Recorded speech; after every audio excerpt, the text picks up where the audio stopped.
갑니다. 믿음으로 힘차게 청년답게 오른손 주먹을 불끈 쥐고 우리 딱 머리 위로 딱 들고 우리 믿음으로 선포합니다. 있을지어다. 시작. 있을지어다 그대로 되니라. 하나님 보시기에 좋았더라. 있을지어다 그대로 되니라. 하나님 보시기에 좋았더라. 있을지어다 그대로 되니라. 하나님 보시기에 좋았더라. 네, 끝났죠. 누가 손을 안 들어서 제가 집중하느라고. 제가 지난주에 한번 내려와서 잠깐 한 10분 정도 메시지를 전하다 보니까 조금 제 스스로 느끼는 겁니다. 여러분들은 싫어도 어쩔 수 없어요. 제 스스로 느끼기에 조금 가까워진다라는 생각이 들었습니다. 점점 더 멀어지는 느낌인데 갑자기 분위기가 여러분, 신앙생활은 우리가 이렇게 속을 수 있습니다.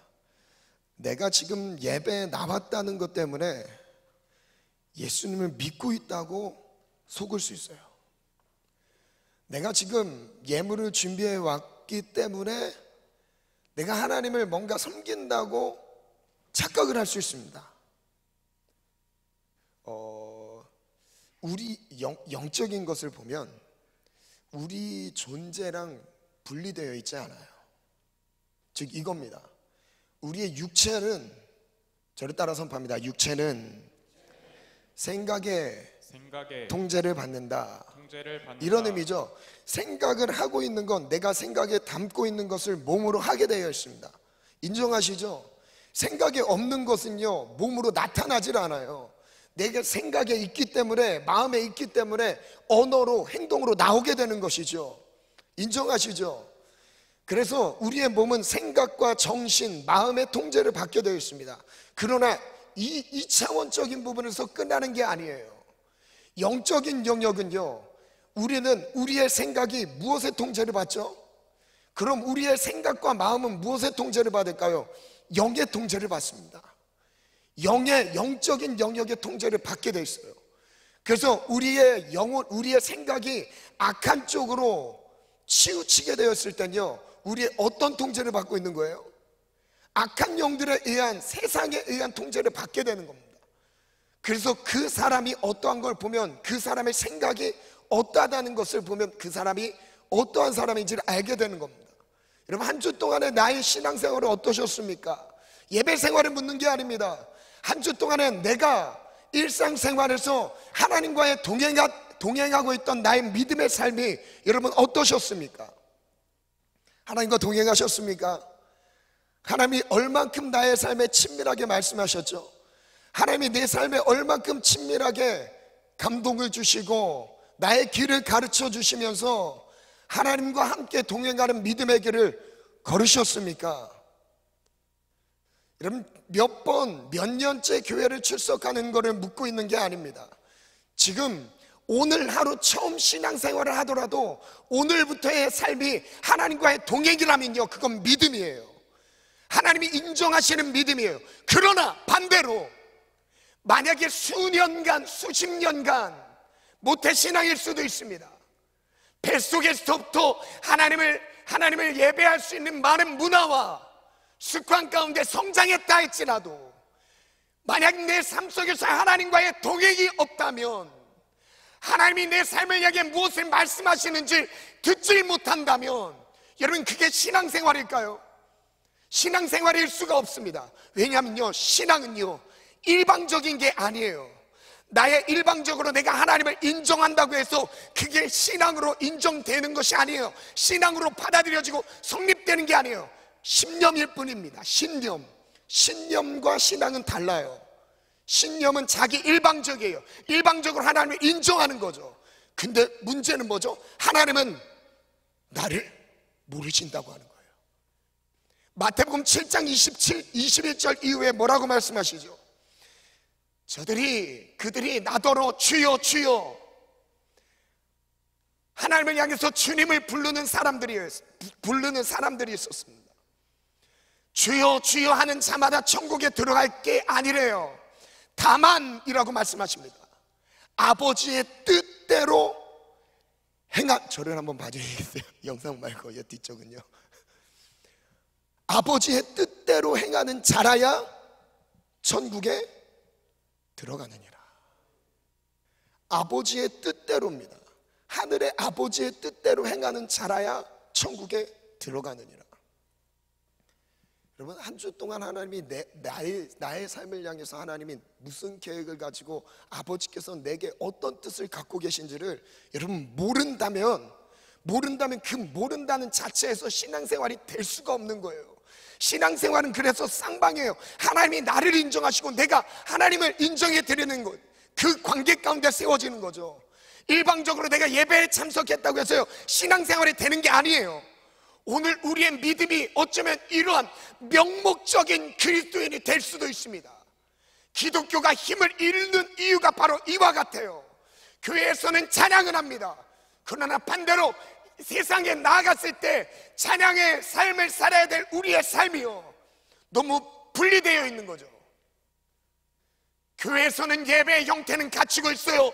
그러나 세상 가운데 나갔을 때는요 우리의 언어의 습관, 생각의 구조들, 세상 사람과 다른 게 하나도 없어 보입니다.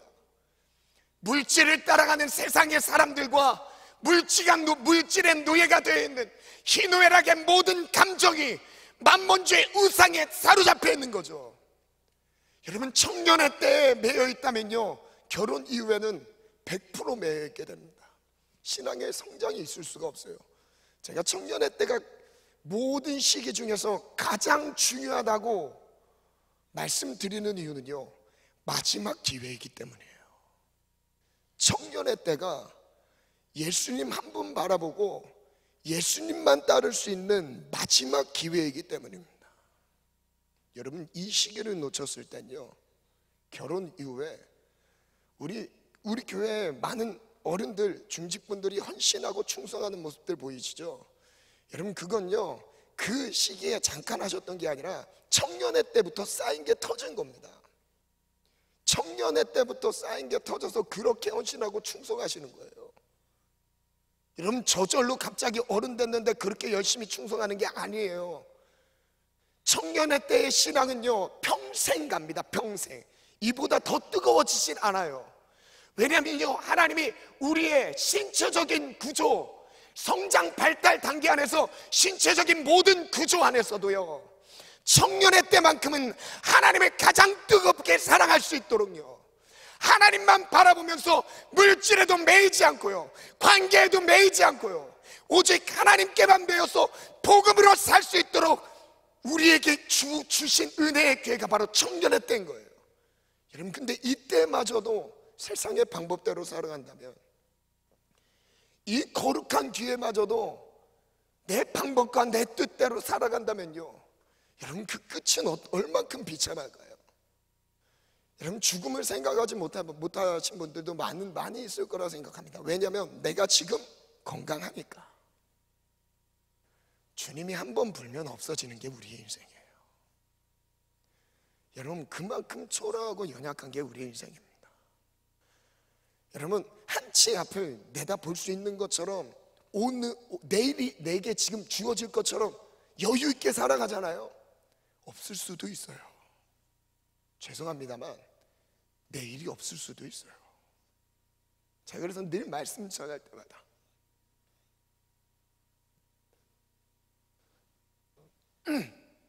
말씀을 준비할 때마다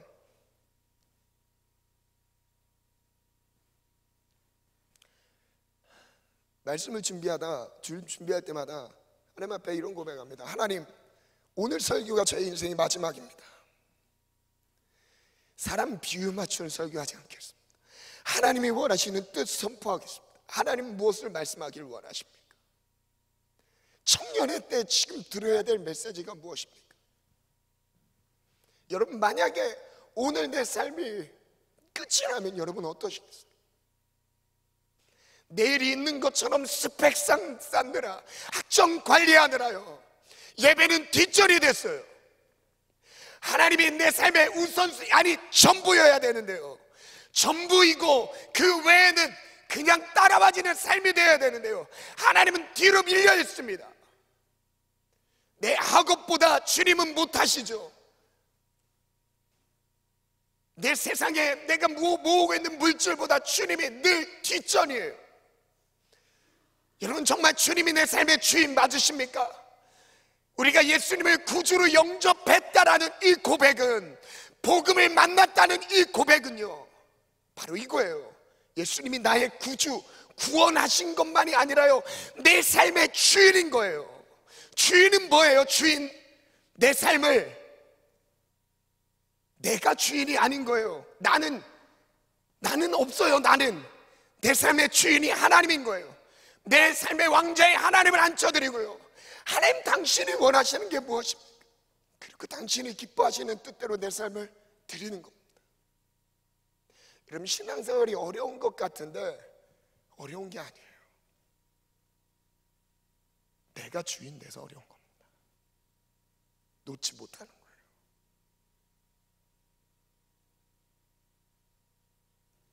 오늘 인류의 종말이 왔다 생각하십시오. 아니, 오늘 내 생명이 여기서 끝났다. 여기서 정말 구원받을 사람이 몇 명이나 있을까요? 정말 하나님이 인정하시는 믿음으로 믿음의 길을 걷는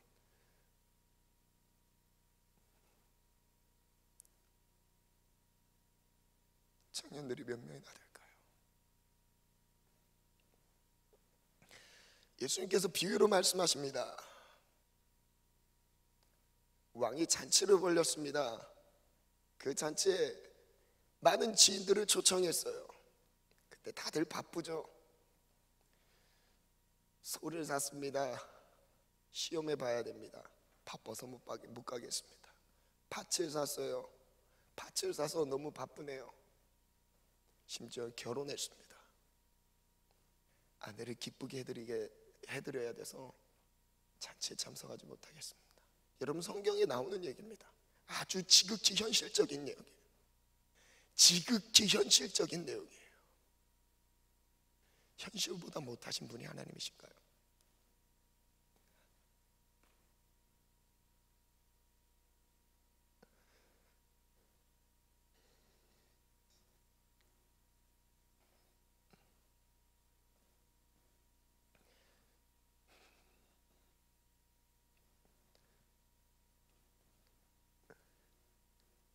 예수님은 나를 위해 십자가 지셨습니다.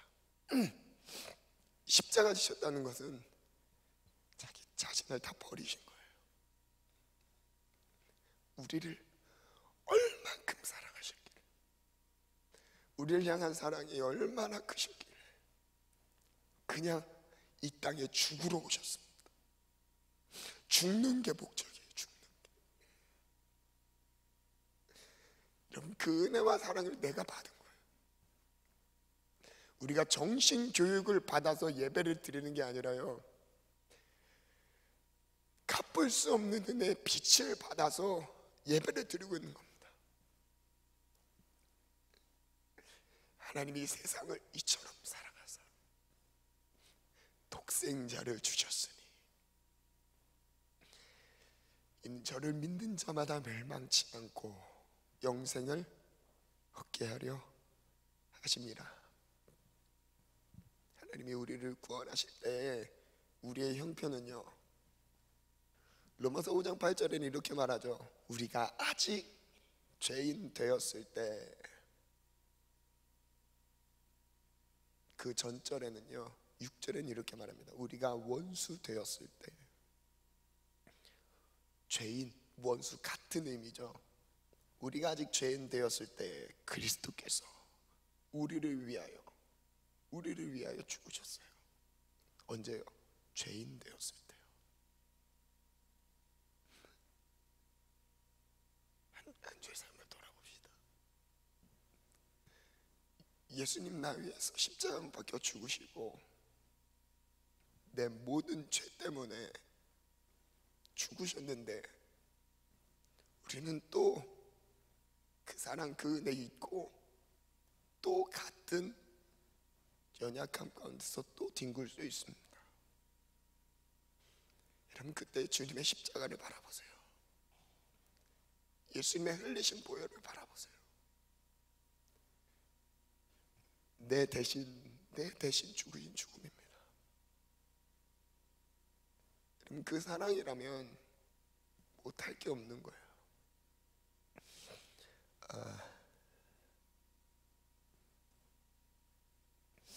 로마서 8장에 보면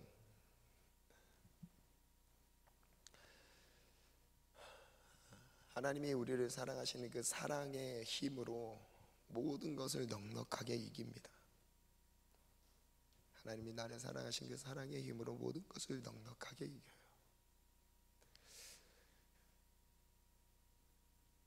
요한계시록 2장에 보면 에베소 교회를 향해 하나님께서 책망하십니다.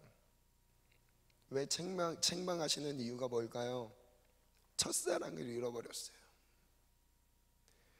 감격이 하나도 없습니다.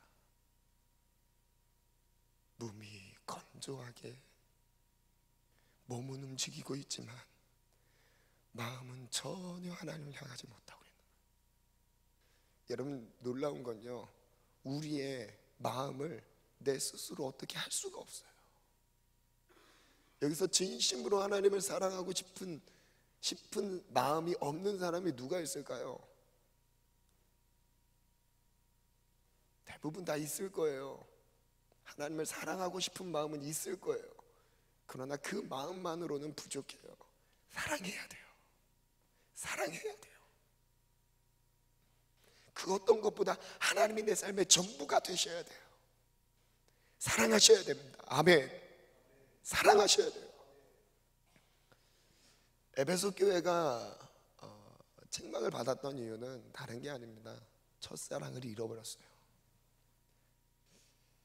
첫사랑을 잃어버린 너희가 어디서 떨어졌는지 다시 한번 생각해 보래요. 그리고 그것을 회복하래요. 그러지 않으면 촛대를 옮기신대요. 우리의 신앙이 무너지는 순서를 보면 처음부터 우리의 예배 형식이 무너지는 게 아닙니다. 예배 시간 못 지키는 거요. 그리고 예배 시간 못 지키는 거, 이 형식이 깨지는 거죠. 예배 드리는데 집중하지 못하는 거요.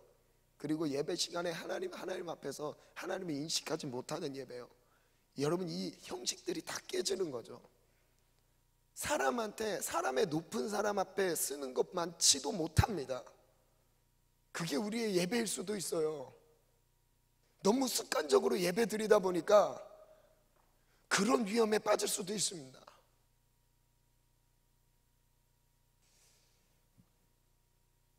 우리가 그만큼 연약합니다. 그래서 내 마음은 내 스스로 가장 잘 알지 않을까요? 내가 정말 진심으로 하나님을 사랑하고 있는지, 내가 정말 진심으로 내 삶의 정말 우선순위가 정말 하나님이 절대순위라고 하고 싶습니다. 하나님인지. 그게 우리의 청년의 때 누려지길 축복합니다. 청년의 때 여러분 예수님한테 미치세요. 청년의 때 예수님한테 미치시길 축복합니다. 안 그러면 세상에 미칩니다. 세상이 시키는 대로 노예가 돼요. 하나님이 말씀하시는 대로 움직이지 못하고요, 세상이 가르쳐주는 대로 움직이게 됩니다. 주님은 우리를 이렇게 부르셨어요. 너희는 세상의 빛이라, 소금이라. 소금이 될 거라고 말하지 않으십니다. 어떻게 하면 너희들은 세상의 소금, 넌 지금 소금과 비슷하니까 소금이 될 거야. 그 발전 단계의 중간쯤 왔다는 것을 말하는 게 아니죠. 세상의 소금이라고 선포하세요. 그런데 그 뒤에 이런 위험 요소까지 설명하시죠. 소금이 만일 그 맛을 잃으면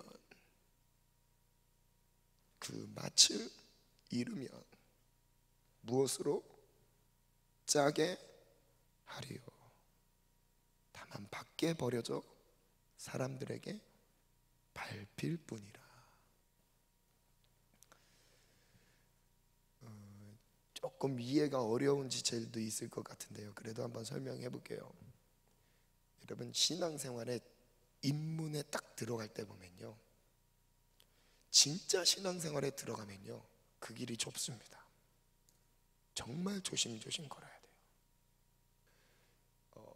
아직 신앙생활에 들어가지, 여기 예배 나왔다고 신앙생활에 들어간 게 아니에요. 신앙생활에 들어가면요, 영적인 생활인데 영을 위해서 살기 시작합니다. 이전에는 육을 위해서 살았지만 맛있는 거 먹을 거, 이쁘게 단장할 거, 자기 외모를 꾸미는 거, 여기에 집중했다면 신앙생활에 딱 들어선 순간부터는요, 꾸미는 것도 어딜 꾸미죠? 영혼을 꾸며요. 먹는 것도 어디에 초점이 되어 있어요? 하나님의 말씀 먹는 거에 집중되어 있습니다. 하나님의 말씀을 먹기 위해 육의 양식을 먹고 있는 거예요. 우선순위가 바뀌는 거죠. 주객이 전도되는 거예요. 육의 양식을 먹기 위해서 영의 양식을 먹는 것처럼 되어버렸습니다. 여러분, 하나님의 말씀을 그렇게 가까이 하고 계십니까?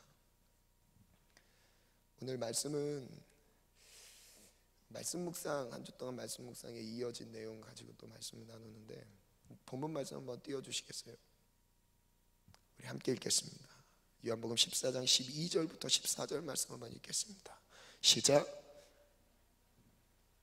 아직 찾으시기 바랍니다.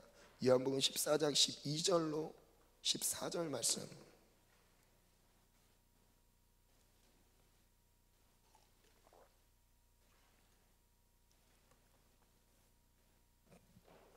함께 믿음으로 선포합니다. 시작. 내가 진실로 진실로 너희에게 이르노니 나를 믿는 자는 내가 하는 일을 그도 할 것이요 또한 그보다 큰 일도 하리니 이는 내가 아버지께로 감이라. 너희가 내 이름으로 무엇을 구하든지 내가 행하리니 이는 아버지로 하여금 아들로 말미암아 영광을 받으시게 하려 함이라. 내 이름으로 무엇이든지 내게 구하면 내가 행하리라. 예수님께서 이 설교라고 하고 싶습니다. 이 설교를 제자들에게 말씀하시면서 이때의 시기는 예수님이 이제 십자가 죽음을 준비하고 있는 마지막 유언이라고 봐도 과언이 아닙니다.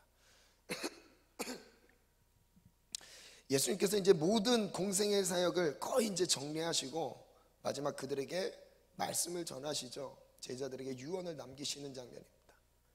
그 내용 즉슨 너희가 내가 한 일을 할 것이고 또한 그보다 큰 일을 할 것이다. 나는 아버지께로 간다. 그러면서 우리에게 또 다른, 제자들에게 또 다른 사명을 쥐어주십니다. 근데 이 장면은, 이 약속은 제자들에게만 주신 게 아니라 이 말씀을 우리가 읽는 이유는 이 약속을 제자들만이 아니라 나에게도 지금 하셨다는 거죠. 그런데 이 약속은 믿는 자에게 주신 약속이죠. 믿음이라고 말씀하셨어요. 그죠? 근데 두 가지가 있는데요. 우리 한번 띄워주시겠어요? 첫 번째, 시작. 예수님이 하신 일을 감당한다. 예수님이 하신 일을 감당하는 거예요. 예수님이 하신 일이 어떤 일이죠? 마태복음 4장 23절에는 예수님께서 회당에서 가르치시고 천국 복음을 전파하시고 그리고 병과 모든 약한 것들을 치유하시는 사역을 하셨습니다. 이게 예수님의 사역들이었어요. 예수님은 소외된 자들을 만나러 다니셨어요. 복음이 필요한 영혼들을 찾아다니셨습니다. 복음 증거였어요. 예수님의 삶 목적 자체가 전부 다 영혼 구원에 초점이 되어 있었습니다. 그 외에는 없었어요. 예수님이 하신 일이었죠. 두 번째 한번 읽겠습니다. 시작. 예수님이 하신 일보다 큰 일을 감당한다. 예수님이 하신 일보다 더 큰 일을 감당할 거라 말씀하세요. 큰 일을 한대요. 누가요? 믿는 자에게요. 누가요? 구하는 자에게요. 즉 믿는 자 같은 의미죠. 구하는 자. 여기 요한복음 14장에 보면 제가 다시 설명해 드리겠습니다. 12절에 보면 나를 믿는 자는, 믿는 자가 예수님이 하신 일을 하는 것이고요, 그보다 큰 일을 하는 거예요. 그리고 똑같은 의미에서요, 그 뒤에 구하는 자예요. 13절에 무엇을 구하든지 내가 행하리니, 그러면 이런 의미죠. 믿으면 구하는 거예요. 믿는 사람이 구하는 겁니다. 믿는 사람이 예수님이 하신 일을 구하는 거예요. 믿는 사람이 예수님보다 더 큰 일을 구하는 거예요. 믿음의 사람입니다. 심지어는 예수님께서 마가복음 16장에는 지상명령인데 마가복음 16장 그쪽에서는 뭐라고 말씀하시죠? 믿는 자들을 믿는 자들에게 이런 표적이 따르리니, 예수님의 이름을 믿는 자에게 따르는 표적들을 설명하시죠. 같은 의미예요. 그래서 예수님이 하신 그 일을 그대로 행합니다. 예수님의 이름으로 귀신을 내쫓아요. 새 방언을 말해요. 뱀을 집으며 무슨 독을 마실지라도 해를 받지 아니하고 병든 사람에게 손을 얹은 즉 나으리라 하시더라. 주께서 함께 역사하사 그 따르는 표적으로 말씀을 더 강하게 확실하게 전하게 하셨던 거예요. 누구에게요? 예수님을 믿는 자, 구하는 자에게 주셨던 은혜죠. 그래서 첫 번째 한번 보겠습니다. 질문, 첫 번째 질문, 무엇을 구하든지라는 어떤 의미일까요? 어떤 의미일까요? 누가복음 11장 9절부터 한번 보겠습니다. 그럼 무엇을 구한다는 거란 무엇을 의미하는지 한번 볼게요. 한번 읽겠습니다. 9절부터 시작. 내가 또 너희에게 이르노니 구하라 그러면 너희에게 주실 것이요 찾으라 그러면 찾아낼 것이요 문을 두드리라 그러면 너희에게 열릴 것이니 구하는 이마다 받을 것이요 찾는 이는 찾아낼 것이요 두드리는 이에게는 열릴 것이니라. 너희 중에 아버지 된 자로서 누가 아들이 생선을 달라 하는데 생선 대신에 뱀을 주며 알을 달라 하는데 정갈을 주겠느냐. 너희가 악할지라도. 중요합니다. 기도하면 응답된다는 거예요. 구하면 주신다고 해요. 찾으면 찾는 사람이 찾을 수 있대요. 문을 두드리는 자에게 열어주신대요. 여러분 믿습니까? 그래서 지난주에도 제가 강조했죠. 기도만큼은 믿음, 100%의 믿음을 갖고 있는 사람이 한다고요. 어설픈 믿음으로는 기도하지 않습니다. 왜냐하면 기도할 시간에 다른 일을 하죠. 더 인간적으로 생산적, 효율적이고 생산적인 일을 찾고 있지 않을까요? 기도할 때 주님이 일하신다는 것을 믿는 자가 기도하고 있어요. 그래서 기도로 문을 여는 거예요. 기도로 찾는 겁니다. 기도로 구하는 거예요. 그런데 그 다음에요, 너희가 악할지라도예요. 기도의 응답을 주시는 하나님의 입장을 말씀하시는데, 너희가 악할지라도 좋은 것을 자녀에게, 자식에게 줄 알거든. 악한 부모를 할지라도 자식에게 좋은 걸 주는 원리죠. 좋은 걸 주고 싶어요. 저도 수원이에게 계속 좋은 걸 주고 싶습니다. 몸에 좋은 것만 먹이고 싶고요. 뭔가 건강하게 자라길 원하는 마음이 부모된 입장에서 당연히 있는 거죠. 하나님 아버지도 내게 아버지란 말씀은요, 내가 잘 되길 원하세요. 내가 형통하길 원하세요. 내가 복받길 원하시는 게 하나님의 뜻입니다. 하나님의 뜻에서 벗어났기 때문에 우리가 사단에게, 그리고 악한 세상에 의해서 밟히는 것이죠.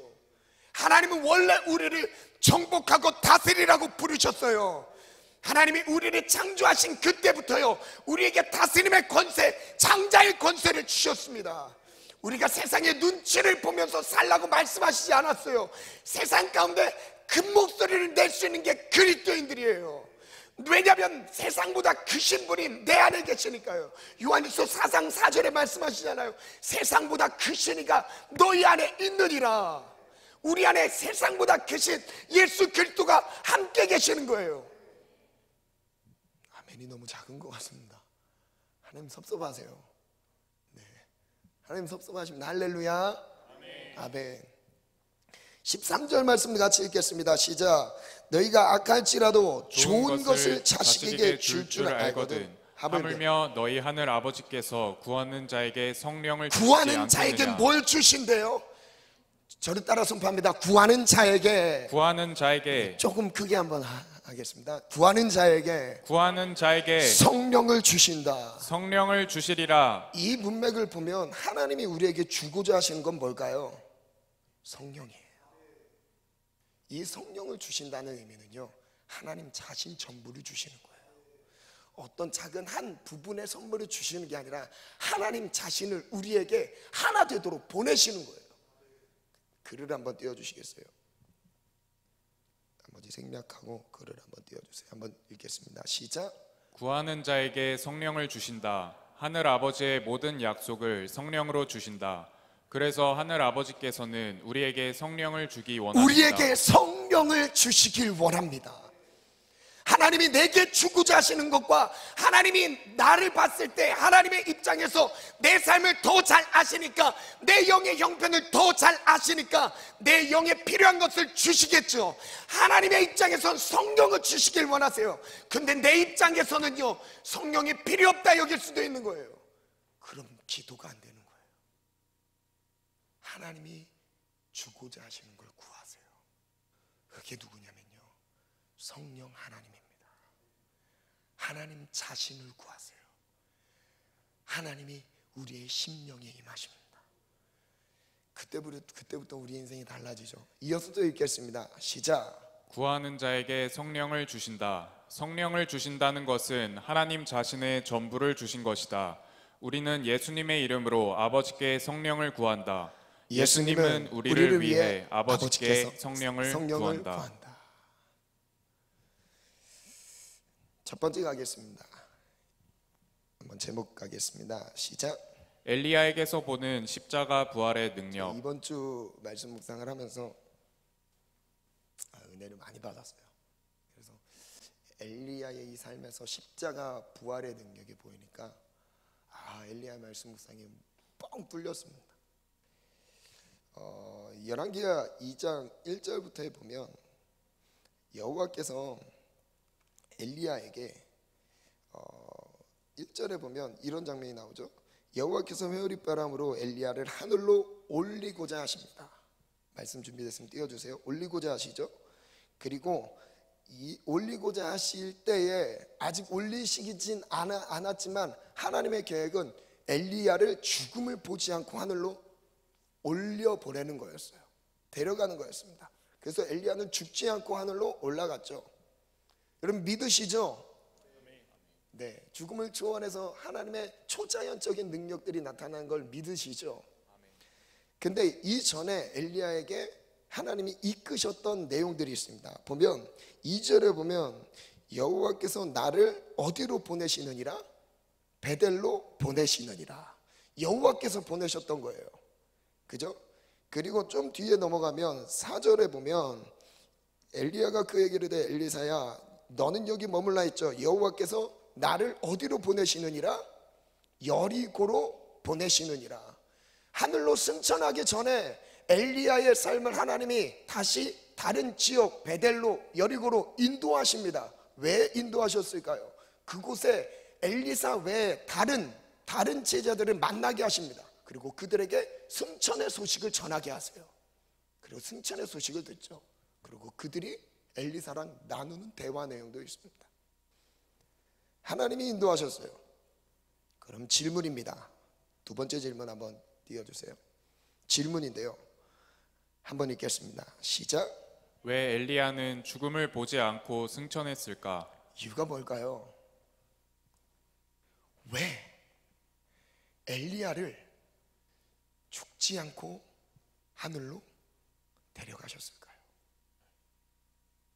왜 그러셨을까요? 말씀 열왕기상 19장 4절부터 한번 읽겠습니다. 네, 4절부터 제가 시간이 없는 관계로 중간중간 생략을 많이 하니까요, 잘 따라와 주세요. 감사합니다. 4절 한번 읽겠습니다. 시작. 자기 자신은 광야로 들어가 하루길쯤 가서 한 로뎀나무 아래에 앉아서 자기가 죽기를 원하여 엘리야가 지금 하나님 앞에 무엇을 구하죠? 죽음을 구합니다.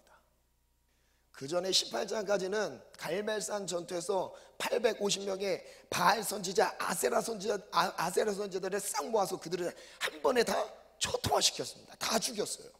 한 명도 살아남지 못했습니다. 다 죽였어요. 근데 그 뒤에 19장 1절부터의 내용을 보면 이스라엘 아합 왕이 이 소식을 그의 아내 이세벨, 이방신을 섬기게 만들었던 원흉이죠. 바알을 섬기도록 미혹시켰던, 온 이스라엘을 미혹시켰던 죄악의 원흉입니다. 그에게 이 소식을 전합니다. 그때 이세벨이 어떻게 하죠? 엘리야를 죽이려고 하죠. 그때 엘리야는 자기 목숨을 위해서 도망가다가 이제 로뎀나무 밑에 앉아서 하나님 앞에 죽기를 기도합니다. 놀라운 건 뭐냐면요, 여기서 죽기를 구합니다. 자기가 죽기를 원하여 이르되 여호와여 넉넉하오니 지금 내 생명을 거두시옵소서. 나는 내 조상들보다 낫지 못합니다. 그때 5절부터 한번 읽겠습니다. 시작.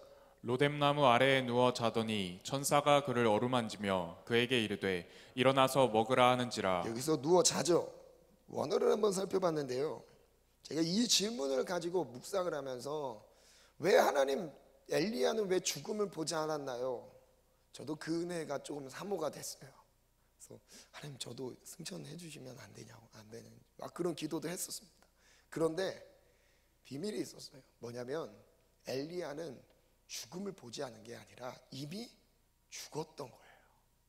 이미 죽음을 경험했던 겁니다. 그래서 죽음을 또다시 경험할 필요가 없었던 거예요. 원어를 한번 볼게요. 누워라는 히브리어입니다. 샤카브라고 발음을 하는데요, 이게 이런 의미죠. 잠자려고 누워 있는 걸 말해요. 그리고 또 다른 의미로 어떤 의미예요?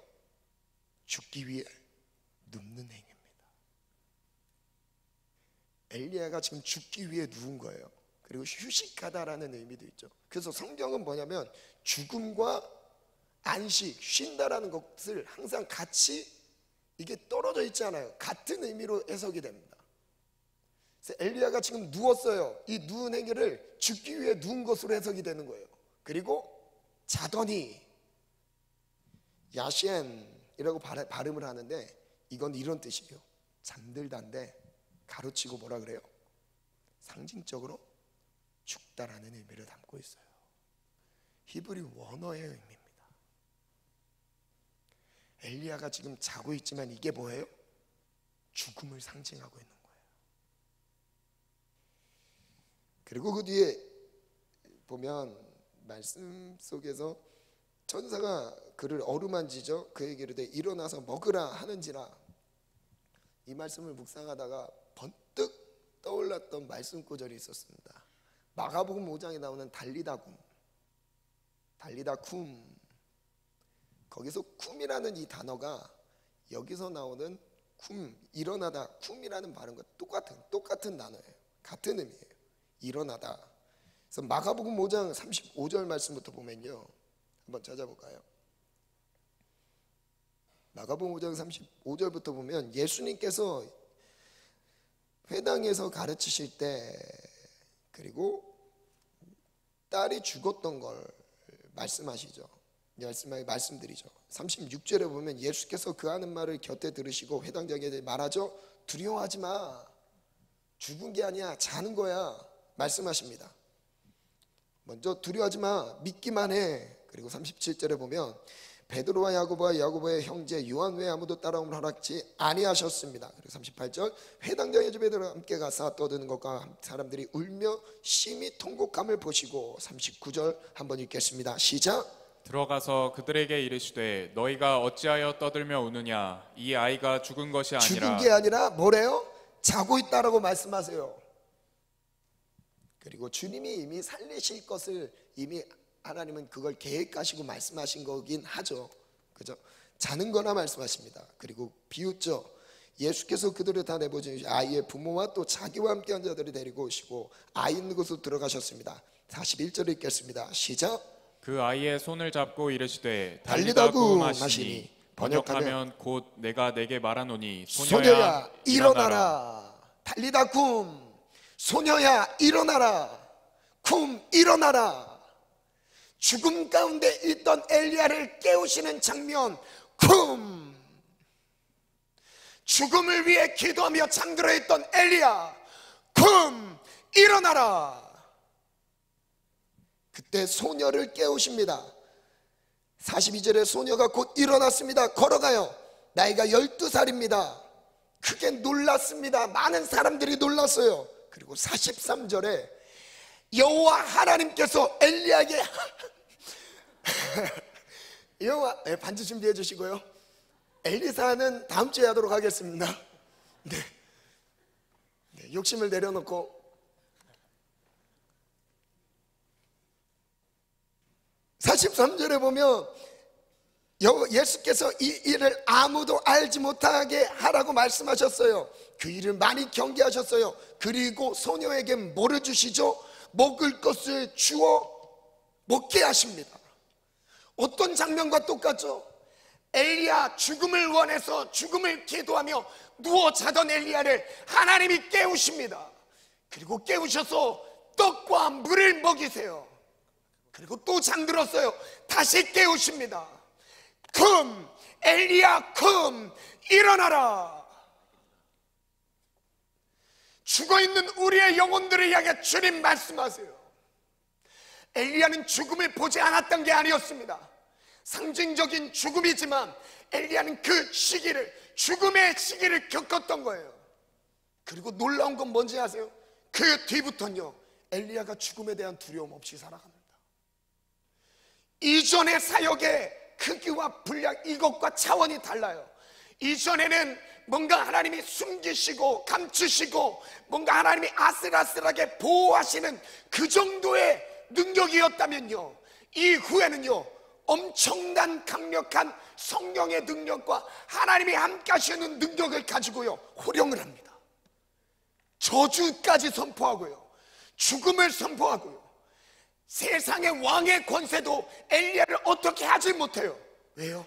이미 죽음을 거쳤어요. 더 이상 죽음이 두려운 게 아니었어요. 반주해 주세요. 네.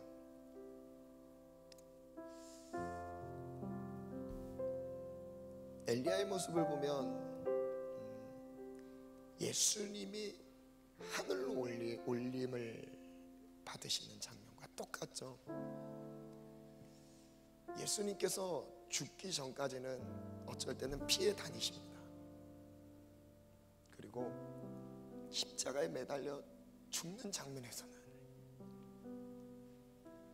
너무 초라하고 연약해 보이는 게 예수님의 모습이었습니다. 예수님 곁에 있던 제자들은 왜 도망갔죠? 제자들의 입장에서는 모든 걸 걸고 예수님을 따라갔습니다. 자기의 전부를 버리고 예수님을 따라갔어요. 자기의 생계, 금을, 배, 자기의 의지할 수 있는 관계마저도 다 끊고 예수님을 따라갔었습니다. 그런데 내가 믿고 따라갔던 예수님이 능력은 해명했지만 결과적으로 봤을 때 너무 초라하게 잡혀가고 힘없이 죽는 장면, 제자들의 입장에서 얼마나 허무했을까요? 자기가 모든 걸 걸고 따라갔던 그 예수님이 끝까지 자신들의 제자들의 삶을 지켜주지 못했다는 것에 그들은 오히려 더 두려웠을 겁니다. 이제 의지할 대상이 없는 거예요. 두려워서 집 밖을 나가질 못하고 있어요. 그들을 향해서 예수님 다시 찾아가시죠. 근데 이제 예수님의 사역의 수준이 이제 달라집니다. 드러내놓고 움직이기 시작해요. 그리고 승천하십니다. 갑절의 영감까지는 결론을 도달하지 못했지만 오늘 여기까지의 말씀에서 우리가 하나님 앞에 말씀 가운데 결단함으로 엎드리는 시간이 됐으면 좋겠습니다. 글을 한번 띄워주시겠어요? 한번 읽겠습니다. 시작. 엘리야는 여호와께 죽기를 구하며 눕는다. 엘리야는 죽기 위해 누웠던 것이다. 실제 죽음이 아니지만 하나님 앞에서 자신의 존재를 죽었음을 고백하는 시간이다. 하나님은 엘리야의 잠을 죽음으로 여기셨다. 그리고 엘리야를 깨우시며 먹이신다. 예수께서 죽음에서 부활하셨듯이 이제 생명의 능력으로 사명을 감당케 하신다. 죽음을 경험한 엘리야는 이전과 달라졌다. 이제 더 이상 죽음에 대한 두려움을 느끼지 않는다. 엘리야는 이미 죽음을 경험했기에 또 다시 죽을 필요가 없던 것이다. 그래서 죽지 않고 승천한 듯 보여진 것이다. 오늘 우리 기도합시다. 내가 죽지 않으면 가는 길이 힘듭니다. 버거워요. 내게 맡겨주신 사명도 무겁게 느껴집니다. 그러면 예수님이 더 무겁지 않으셨을까요? 온 죄를 짊어지신 예수님의 십자가 더 무겁지 않으셨을까요? 그러나 우리의 구원의 영광을 바라보며 기쁨으로 감당하셨습니다. 오늘 내가 죽지 않으면 죽음을 경험하지 않으면 승천의 부활의 영광을 누릴 수 없습니다. 생명의 능력의 사역이 우리 안에 살아나진 않습니다. 하나님, 우리 안에 생명력의 근원은 어디에 있냐? 죽음 가운데 있습니다. 예수님의 십자가의 죽음은요, 그의 죽음만이 아니라 나의 죽음임을 보여주는 것입니다. 하나님, 나의 죽음을 선언합니다. 나의 죽음을 다시 한번 바라봅니다. 하나님, 나는 죽고 내 안에 예수만 살아나게 도와 주옵소서. 우리 같이 주님 세 번 듣고 합심해서 기도합니다. 주여,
결단하는 마음으로 기도하겠습니다.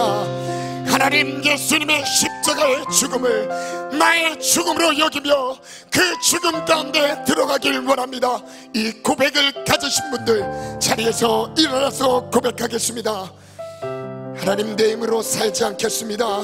이제 내가 죽음 가운데 넘겨치고 예수 부활의 생명의 능력으로 일어나게 도와 주옵소서. 두 번째 기도 제목입니다. 무엇이든지 원하는 대로 구하라 말씀하셨습니다. 자식에게 좋은 것을 줄 알거든 하물며 너에게 성령을 주시지 않겠느냐. 성령을 받기 원합니다. 고백이 있으신 분들 자리에 일어나서 결단하며 기도합시다. 성령이 임하면 여러분 삶이 달라집니다. 내가 내 삶을 살아가지 않습니다. 성령이 내 삶을 이끄십니다. 성령이 내 능력이 됩니다. 성령이 하나님의 뜻에 순종할 수 있도록 이 어둠의 세상 속에서 시도 속에서 믿음의 길을 걸어갈 수 있도록 진리 가운데 인도하십니다. 성령을 의지합니다.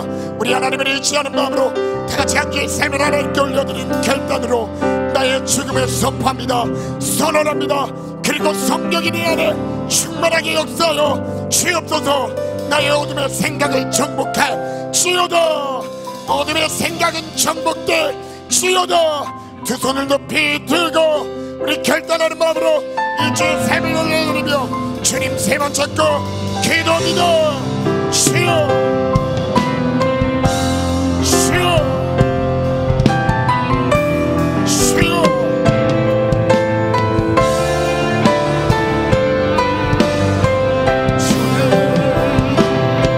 하나님, 죽지 않고 내 힘으로 사는 모든 순간들 지침과 좌절과 절망밖에 없습니다. 여러분, 예수님의 십자가의 죽음을, 예수님만의 죽음을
이전 것을 지나고 새롭게 됐네.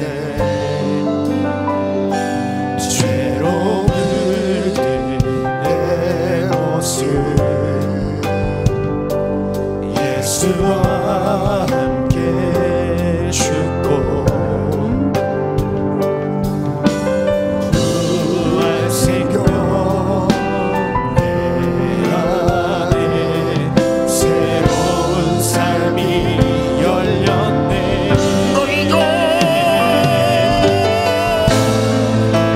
너희가 나를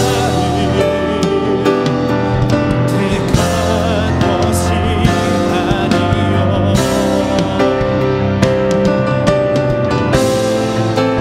내가 너희를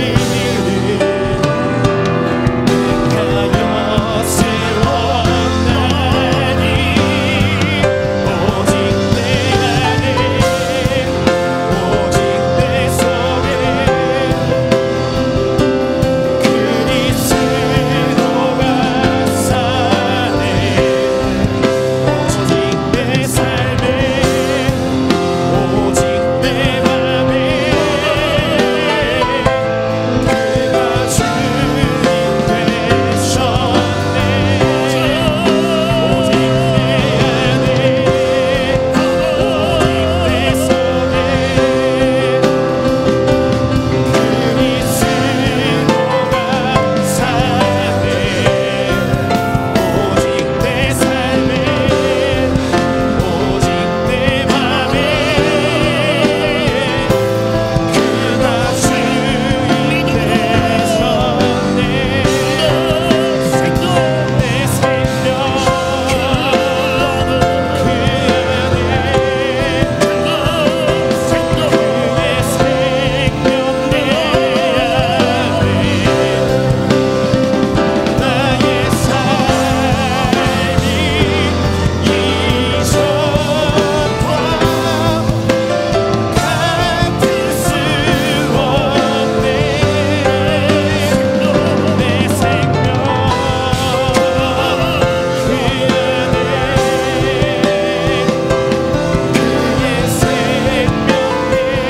안에 나의 삶이 이전과 같을 수 없네. 내 생명 그 안에 오직 내 속에 그리스도가 사네. 오직 내 삶에 오직 내 맘에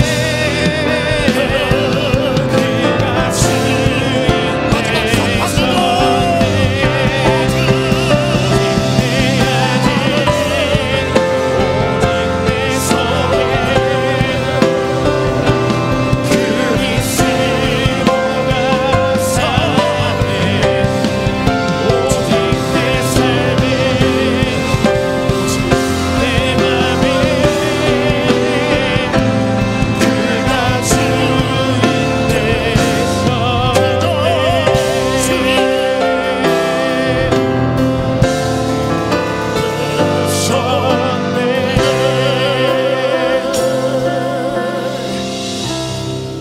하나님, 죽지 않고 주님을 따른다라는 나의 힘과 경험과 교만은 내려놓게 하시고 죽음 가운데 나는 아예 존재 자체가 사라지게 하시고 내 안에 오직 예수만 있게 도와주옵소서.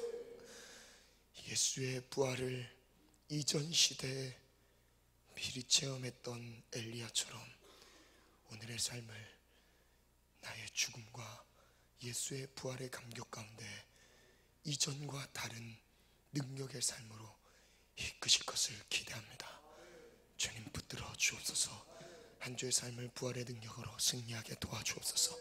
모든 청년들, 예배하는 모든 성도님들의 삶이 평안할지어다. 예수님 이름으로 기도합니다. 아멘. 우리 은혜 주신 하나님께 영광의 박수 올려드립시다. 아멘.